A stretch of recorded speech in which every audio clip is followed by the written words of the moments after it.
Hello students, मैं हूं Shaina Parmar. Ancient India के बारे में हम बहुत कुछ पढ़ चुके हैं। हमने पढ़ा कि हम बीसी में जो ईसा पूर्व का समय है उसमें कौन कौन से वंश आए, कौन कौन से साम्राज्य फैले। फिर हमने ये भी देखा कि एक महान साम्राज्य आया, मौर्य साम्राज्य, और उसके बाद हमने ये भी देखा कि भारत में विदेशी हमले भी हुए। तो ये सब पढ़ चुके हैं हम। इसमें से हमने विदेशी हमलों में से कुषाण वंश पढ़ा, बड़ा ही इंटरेस्टिंग था।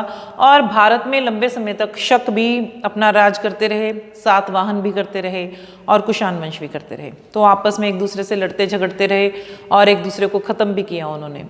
लेकिन उस समय जब ये शक और कुषाण या सातवाहन वंश था, तो कुछ और ऐसे वंश नए शुरू हुए जिन्होंने भारत में अपनी एक बहुत अच्छी छाप छोड़ी। तो हम बात करेंगे अब तीसरी शताब्दी की। तो हम कुषाण वंश से आगे बढ़ चुके हैं और हम देखते हैं कि उसके बाद कौन से नए वंश ऐसे भारत में आए, जिनमें से कौन सा वंश इतना ताकतवर भी हुआ कि उसने एक लंबे समय तक राज किया। तो आज हमारा जो नया टॉपिक है वो है गुप्ता एम्पायर, गुप्त साम्राज्य के बारे में पढ़ने वाले हैं। तो गुप्त वंश को एक स्वर्ण युग कहा जाता है, गोल्डन एज है ये हमारे एशियंट इंडिया में। क्यों कहा जाता है? क्योंकि ये एक ऐसा वंश है जिसमें राजा भी बहुत ताकतवर हुए हैं, बहुत सारा लिटरेचर लिखा गया है, बहुत सारे सिक्के, सोने चांदी के सिक्के प्राप्त होते हैं।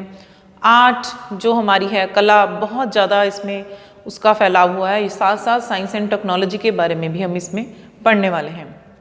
आर्यभट्ट का आपने नाम सुना होगा, उनके बारे में भी हम इसमें पढ़ेंगे। तो वेरी इंटरेस्टिंग टॉपिक है। लेकिन इस वंश के बारे में हमें जानकारी कहाँ से मिलती है, तो हम पहले इसके सोर्सेज पढ़ते हैं। तो मैं आपको बताती हूँ कि हम 3rd सेंचुरी के बारे में पढ़ रहे हैं, तीसरी शताब्दी के बारे में, ईस्वी में। ठीक है, तो इसमें हम ये देखते हैं कि भारत में दूसरे वंशों के साथ साथ जो ईस्ट साइड है, पूर्व का भाग है, वहाँ पे एक नया वंश स्थापित होना शुरू हो गया, वो था गुप्त। उसी समय साउथ में, दक्षिणी भारत में वकाटक एक और वंश स्थापित हो रहा था, उसकी अपनी एक अलग पहचान थी। और साथ साथ मध्य प्रदेश के पश्चिमी भाग में एक अलग वंश था, वो था नाग वंश। तो इन तीनों में से जो सबसे सुप्रसिद्ध, जिसे बोल सकते हैं, ताकतवर बोल सकते हैं, जैसे मैंने आपको बताया कि स्वर्ण युग है हमारा, गोल्डन एज है, तो कौन सा वंश पढ़ने वाले हम? गुप्त साम्राज्य। तो ये जो गुप्ताज हैं, इनके सोर्सेज क्या, कहाँ से पता चलता है इस गुप्ता एम्पायर के बारे में? तो सबसे पहले हमारे पास आता है लिटरेचर, साहित्य। बहुत सारा लिटरेचर लिखा गया है उस समय, बहुत ज़्यादा, इतना अनलिमिटेड लिटरेचर है। बहुत सारे नाटक लिखे गए हैं। तो उनमें से कुछ ऐसी चीज़ें हैं जो हमें गुप्त साम्राज्य के बारे में जानकारी देती हैं। कालिदास का आपने नाम सुना होगा, जिन्हें भारतीय शेक्सपियर भी माना गया है। उन्होंने भी बहुत सारे नाटक लिखे हैं। लेकिन कुछ ऐसा लिटरेचर जिसमें से हमें गुप्त वंश के बारे में जानकारी मिलती है, हम उसकी बात करने वाले हैं। तो जब हम लिटरेचर की, गुप्त साम्राज्य के लिटरेचर की बात करेंगे, तब हम कालिदास की भी बात करेंगे। अभी ये बात हो रही है सोर्सेज की, कि कहाँ से पता चलता है हमें गुप्त साम्राज्य के, तो अभी सिर्फ उस लिटरेचर की बात हो रही है। तो सबसे पहले आता है हमारे पास साहित्य, उसमें से हैं पुराण। पुराणों के बारे में आपको पहले भी बता चुकी हूँ, 18 पुराण हैं। तो वायु पुराण, मत्स्य पुराण, विष्णु पुराण, कई पुराणों से हमें गुप्त साम्राज्य की जानकारी मिलती है। क्या पता चलता है? राजाओं के बारे में पता चलता है, उनके समय के बारे में पता चल रहा है, कैसे ताकतवर राजा थे, ये पुराणों से हमें पता चलता है। उसके बाद है हमारे पास धर्मशास्त्र। धर्मशास्त्र जो धर्म से रिलेटेड है, उनमें भी गुप्त वंश की बात कही गई है। फिर हमारे पास आती हैं कुछ ऐसे नाटक जो उस वक्त लिखे गए हैं, जिससे हमें गुप्त काल का पता चलता है कि कौन सा राजा था और किसकी बात की गई है। तो जैसे सबसे पहले हमारे पास आता है कामकन नीतिसार। तो ये शिखर के द्वारा लिखा गया है, कामकंद नीतिसार। क्या लिखा है इसमें? एक्चुअल में इसमें राजा को सही ठहराया गया है कि जो राजा करता है ना, वो कैसे सही है। तो इसमें चंद्रगुप्त दूसरा है, जो वो एक शक राजा का कत्ल कर देता है, लेकिन भेष बदल कर जाता है।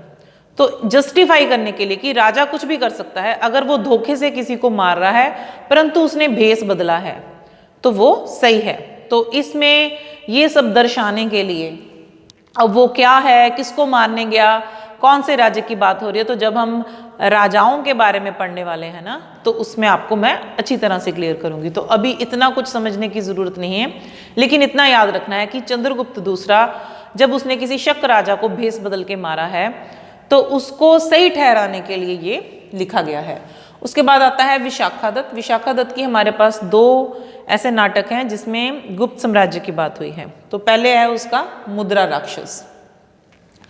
मुद्रा राक्षस में वैसे तो ये माना गया है कि मौर्य साम्राज्य के चंद्रगुप्त मौर्य और कौटिल्य के बारे में लिखा है, लेकिन बीच में गुप्त काल की भी बात की गई है। तो मुद्रा राक्षस से भी हमें जानकारी मिलती है गुप्त साम्राज्य की।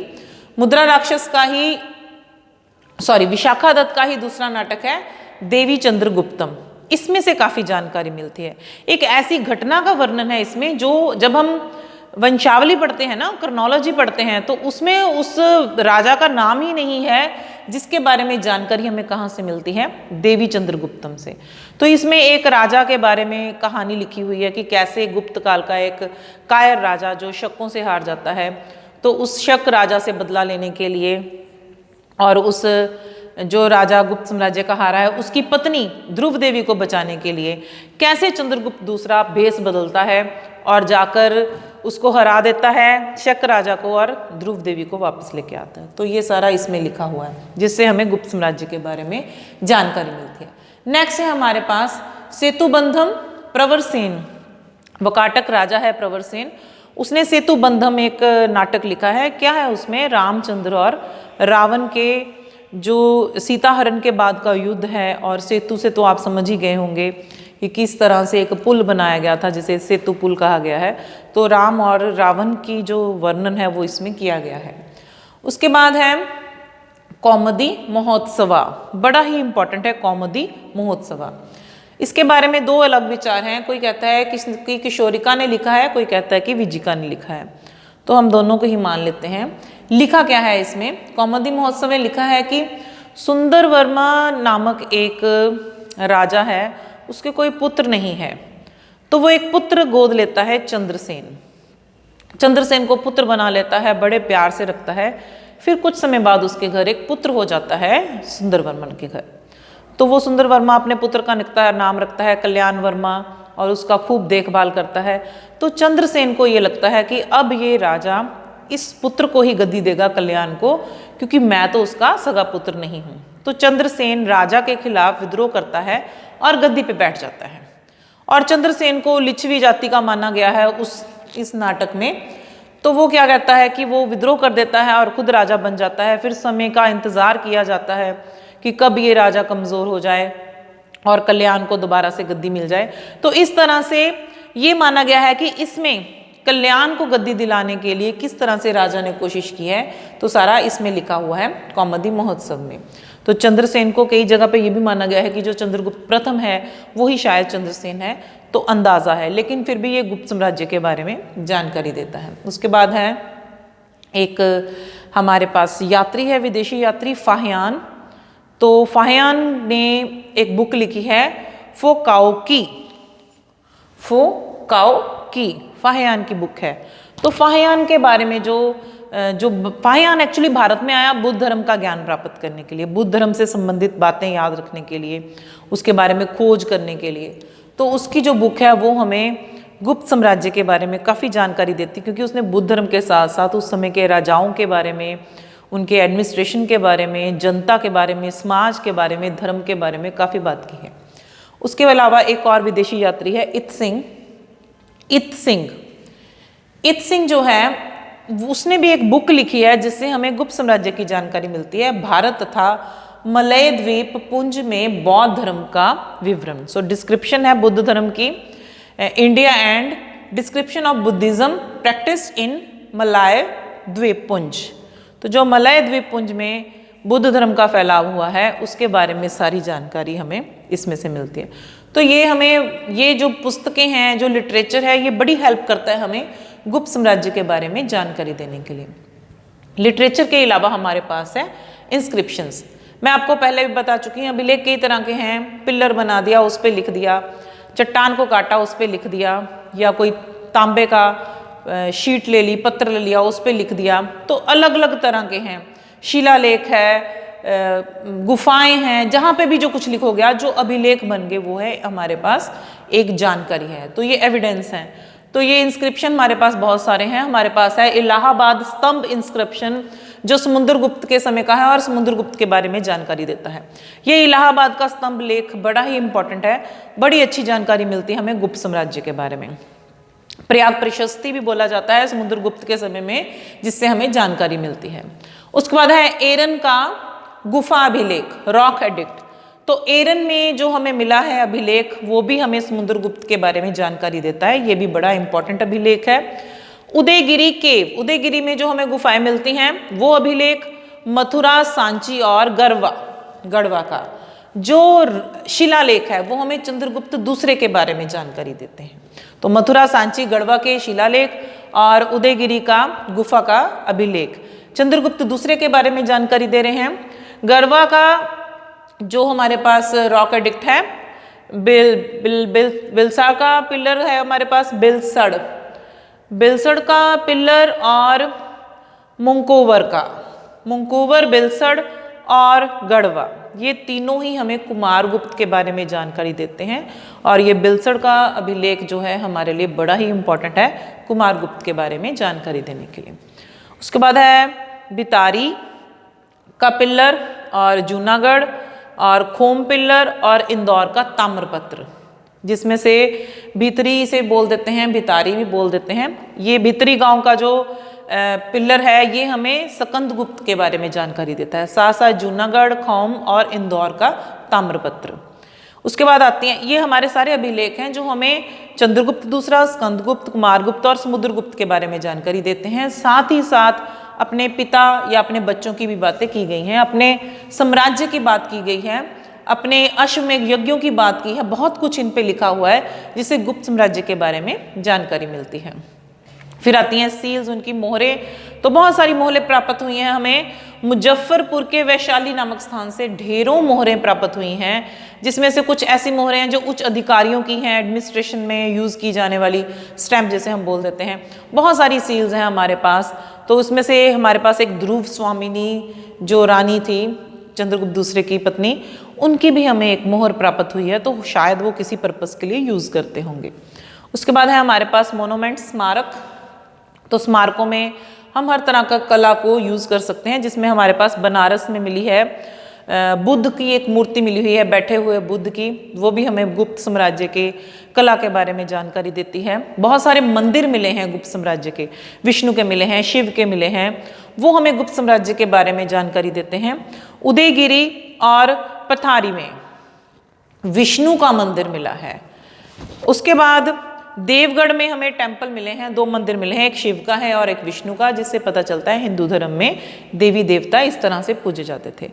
एहोल टेम्पल जो है हमारा, वो भी बड़ा इंपॉर्टेंट है, एहोल से मिला है और ये दुर्गा पूजा से संबंधित है, यानी माता की भी पूजा की जाती थी। तो ये हमारे स्मारक हैं, मंदिर हैं, कुछ भवन हैं। ज़्यादातर तो ये माना गया है कि लकड़ी का प्रयोग किया जाता था, लेकिन बहुत सारी चीज़ें ऐसी मिली हैं, गुफाएं भी मिली हैं, जो ऐसे स्मारक मिले हैं जो हमें गुप्त साम्राज्य के बारे में जानकारी देते हैं। उसके बाद हमारे पास लास्ट है कॉइन्स, सिक्के। तो सिक्के तो किसी भी राज्य के बारे में बहुत अच्छी जानकारी देने के लिए होते हैं। हमने पहले भी पढ़ा कुषाणों के बारे में, या उसके अलावा हमने सातवाहन वंश पढ़ा है, किसी ने तांबे के सिक्के शुरू किए हैं, किसी ने सोने के किए हैं। तो गुप्त साम्राज्य के हमें बहुत सारे सोने और चांदी के सिक्के मिले हैं। उन सिक्कों पे सिर्फ उनका पर्पस सिर्फ व्यापार करना नहीं है, उसमें बहुत कुछ लिखा हुआ है। किसी सिक्के पे समुद्रगुप्त को वीणा बजाते हुए दिखाया गया है, कई कुछ है जो सिक्कों का। तो वो सिक्के मिले हमें समुद्रगुप्त के, कुमारगुप्त के, स्कंदगुप्त के हमें सोने के सिक्के मिले हैं और चंद्रगुप्त के हमें चांदी के सिक्के मिले हैं। और ये भी माना गया है कि चंद्रगुप्त दूसरे ने चांदी के सिक्के कहाँ पे चलाए, जहाँ पे शक का साम्राज्य था। तो शकों को खत्म करने वाला वैसे भी चंद्रगुप्त दूसरा माना गया है। और एक पुस्तक है हमारे पास, बुक है जे एलन की, जो 1914 में प्रकाशित हुई है, catalogue of the coins of the Gupta dynasty. ये कैटलॉग तैयार किया गया है कि कौन से सिक्के कहाँ से मिले हैं, कैसे मिले हैं। बहुत सारे सिक्के हैं हमारे पास जिससे हमें जानकारी मिलती है। तो उन कॉइन्स में से मैं आपको फिर एक बुक में से वीडी महाजन की बुक है, उसमें से थोड़ा सा पढ़ के बताती हूँ। ये बड़ा ही इम्पोर्टेंट है। क्या लिखा है उन्होंने, चंद्रगुप्त प्रथम और उसकी रानी कुमार देवी का चित्र मिला है एक सिक्के से। ये जो चंद्रगुप्त प्रथम और उसकी पत्नी है कुमार देवी, ये सिक्का है किसके समय का, समुद्रगुप्त के समय का। तो समुद्रगुप्त ने एक सिक्का चलाया है जिसमें वो चंद्रगुप्त प्रथम और उसकी पत्नी का चित्र अंकित करता है। उसके अलावा समुद्रगुप्त के ही सिक्कों पर चीता वीणा वादक, खुद वीणा बजाते हुए उसको दिखाया गया है, यानी वो संगीत प्रेमी भी था। अश्वमेध यज्ञ करते हुए एक सिक्का मिला है समुद्रगुप्त का, यानी उसने यज्ञ भी किया है। और उसने धनुष पकड़े हुए भी दिखाई दिया गया है, इस तरह का भी सिक्का मिला है। बहुत सारे सिक्के मिले हैं। तो इस तरह के सिक्के मिलना ये हमें ये बताता है कि उस समय में जो राजा की प्राप्तियां थी, जो राजा के माता पिता थे, या वो जो खुद कर रहा था, वो किस पे अंकित कर देता था? सिक्कों पे भी अंकित करता था। तो ढेरों सोने चांदी के सिक्के मिलना, बहुत सारे स्मारक मिलना, बहुत सारे हमारे पास अभिलेख इंस्क्रिप्शंस होना, और ढेरों लिटरेचर का तो कोई अंत ही नहीं है। ये सब हमें किसके बारे में जानकारी देता है? गुप्त साम्राज्य में। तो ये गुप्त साम्राज्य है। अब हम जैसे हम अंधेरे में तीर चला रहे थे कि शायद ऐसा है, शायद ऐसा है, तो अब वैसा नहीं होने वाला। इसमें बहुत कुछ है जो विद एविडेंस हम प्रूव करने वाले हैं कि गुप्त साम्राज्य में ऐसा ही था, क्योंकि हमारे पास वो श्योरिटी है गुप्त साम्राज्य की, जिससे हम इसे अच्छे तरह से पढ़ेंगे। तो अब हम नेक्स्ट टॉपिक जो पढ़ेंगे वो है गुप्त साम्राज्य में गुप्त साम्राज्य के राजा, कैसे शुरू हुआ ये गुप्त वंश, कौन थे ये गुप्त लोग, गुप्त साम्राज्य के लोग, और कैसे आगे से आगे कौन कौन सा राजा था वो इस गद्दी को संभालता गया और इस साम्राज्य का इतना नाम रोशन किया। Thank you.